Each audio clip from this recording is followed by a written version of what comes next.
Hi guys, this is probably not the usual kind of Michael and Peter called Talk Guitars videos, but due to COVID, yeah, we couldn't meet up and shoot new videos. However, I noticed I had some still footages and some videos for you about an interesting job, so you have to do with me. I had a customer coming in with a guitar neck where he had removed the fretboard, and he wanted me to make a new custom fretboard. So, okay, let's do that. First step is to cut the fret slots. I use a specialized miter box. It's a fret slot miter box, and you just have to remember when to stop cutting. This is 22 fretboard. This is the tool I use, and after that, yeah, you see quite nicely cut fret slots. You have to cut the end, trim the sides, and then glue it.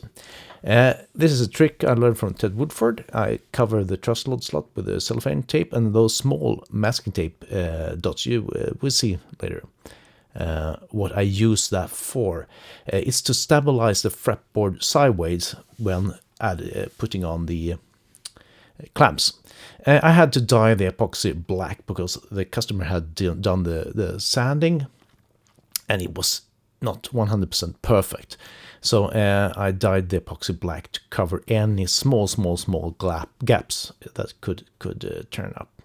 And you see now, I removed that masking tape, small piece of masking tape, to be able to apply a small dot of super glue that will keep the fretboard fixated during clamp up. And you can see I need a lot of clamps to be able to keep the fretboard still fixated. So after the glue up, I start trimming the sides with a low angle plane, and also we are not cutting any corners here, pun intended. The next tool is also what's called a razor file. It's a very handy tool for getting into details and so on. When that's done, I finalize the sides with a scraper. You can see with a fine-tuned scraper you can take very shallow cuts, and then of course sanding paper to finish it all off like that.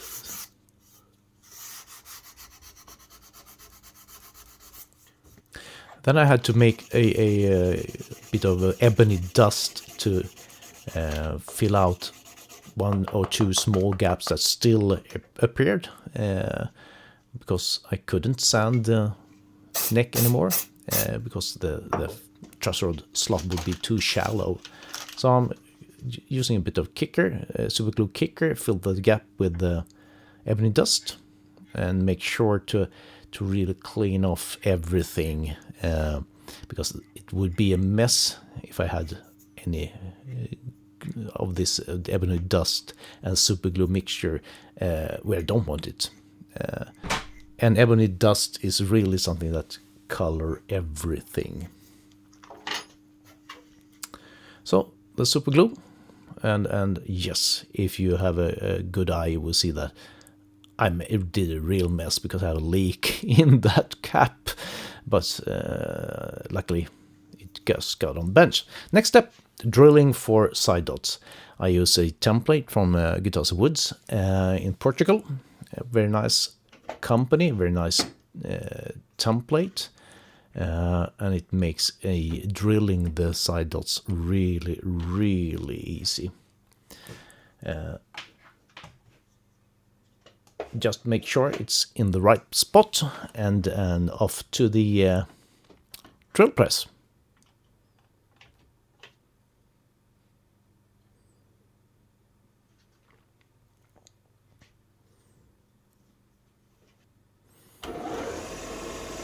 So drilling out the holes, just align it with the template. You can see it's a really fast job. And super glue to glue in the side dot rod. Just that's snipped off after being put into place.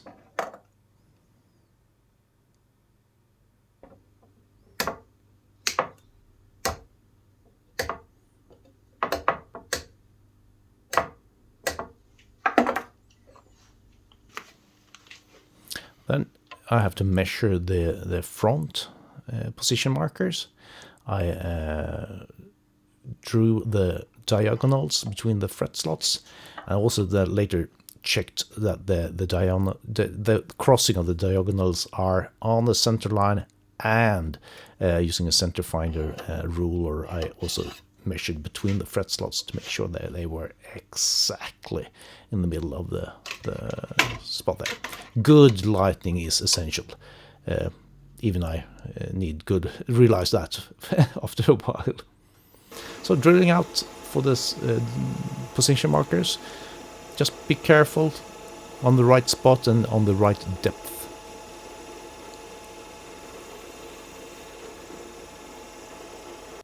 Gluing them in, once again, super glue and a little bit of persuasion could be necessary. That is a really tight fit, and that's a good thing.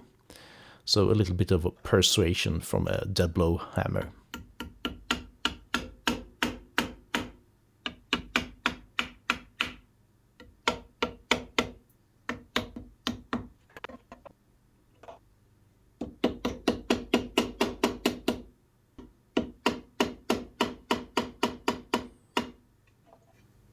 And whatever you do, keep all the stuff under control and a close eye. Don't drop things on the floor and so on. It's not fun. Let's go to black to edit out all the bad language there. So we got all the things in. Just have to clean off the fret position markers from the side. And I'm really enjoying using a sharp chisel. I've learned that from Ben Crow, actually, of Crimson Guitars. For me, a chisel was something you banged on with a hammer, but a sharp chisel could be a wonderful cutting tool with high precision.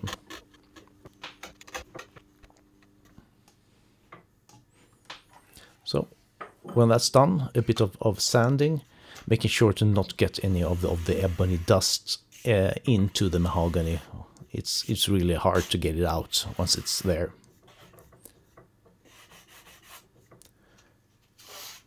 And then just a matter of putting the radius into the fretboard.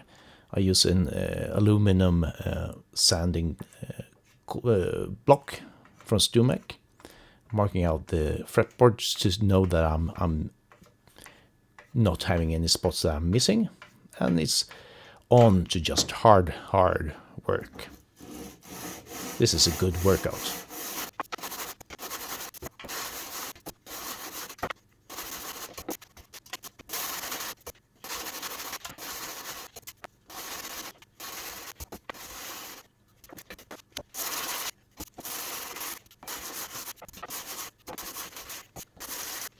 So I'm going up through the grits, taking it all the way to 600 grits.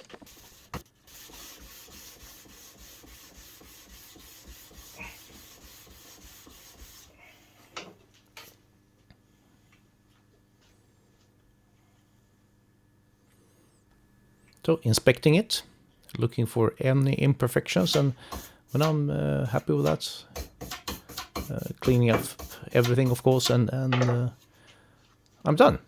Off to the customer.